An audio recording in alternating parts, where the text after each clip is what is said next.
Well, record high food prices around the globe. Some call it a food crisis, others just price shock, but a number of factors are at play here. Tom Vilsack is the Secretary of Agriculture, and he joins us now from Washington. Sir, when you look at the numbers, whether it's wheat, whether it's corn, obviously driven in large part by weather, others say driven in part by the Fed's policies, by demand in China and elsewhere. I would love your take first at why you think we're seeing such an increase in food prices just around the globe. Well, I think there are three reasons. You've mentioned the weather. Obviously, there have been some very serious problems in Russia and the Ukraine that has substantially reduced yields. Secondly, it is different diets, increases in middle class, encouraging more protein consumption. And it's also actions taken by governments to prohibit exports. Russia took this action earlier in 2010, which has obviously impacted the market. Overall, a lot of criticism goes to this country and ethanol production. I think your latest numbers showed a little more than 36% of all corn in this country goes to ethanol production. Now, people need to understand the difference between sweet corn, which we eat at the dinner table, and the kind of corn that is farmed for fuels, feed, etc. But there is that criticism that still persists. You know, I tell you, I am surprised that people sell the American farmer so short.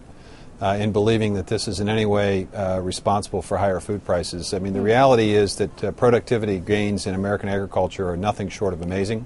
300% increase in my lifetime in corn production, 200% in soybean production. The last time we had food price run up in this country, it was determined that biofuel production had very little to do with the food increase. And if you think about it, there are a lot of reasons why food prices can increase. A lot of it has to do with marketing, transportation expense, refrigeration, things of that nature. So when you hear critics say, it takes as much wheat as you could feed a single person with for a year or two, fill the tank of an SUV once, what do you say to that? Because with people struggling now still, not just in the U.S. but elsewhere, look at the unrest in Egypt, largely driven by food prices and the inability to afford what they need. There is that criticism. Well, first of all, in terms of Egypt, there is still a several months supply of wheat that's available. The problem there is not the lack of supply, it's distribution channels being disrupted. I mean, the reality is we're still exporting significant amount of grain to the rest of the world. We're going to have the best year we've ever had in ag exports. We can do it all. That's the key here to understand. Number one. And number two, I think it is important for us to continue working in our Feed the Future initiative to make agriculture around the world far more productive. If there was an embracing of science and better production methods in a lot of countries, we probably would see less scarcity in some of those countries as well. Talk to me about the demand coming from China and from other emerging economies. Obviously, a growing middle class in some of these emerging markets.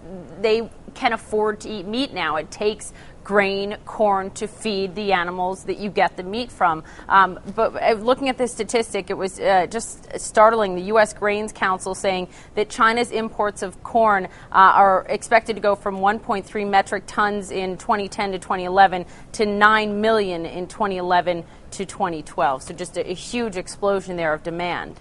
Well, China is now our number 2 customer worldwide in terms of agricultural exports, and we anticipate it could very well be number 1 before the end of this year. Certainly we've seen dramatic growth in the corn and soybeans, and a lot of that has to do with the emerging middle class. We're talking about millions of people joining that middle class on a monthly and annual basis in China.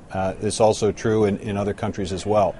We're going to continue to export. We're going to continue to look at ways in which we can increase productivity here, and we're going to continue to work hard to make sure that other countries maximize their potential as well. All of it has to take place, and it is taking place through the USDA.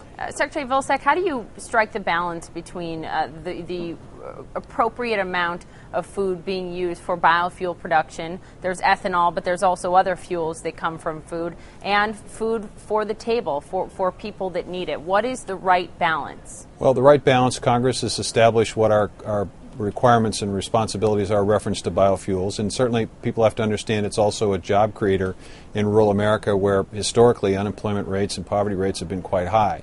So it is important consideration for us in terms of a stronger, more vibrant rural economy.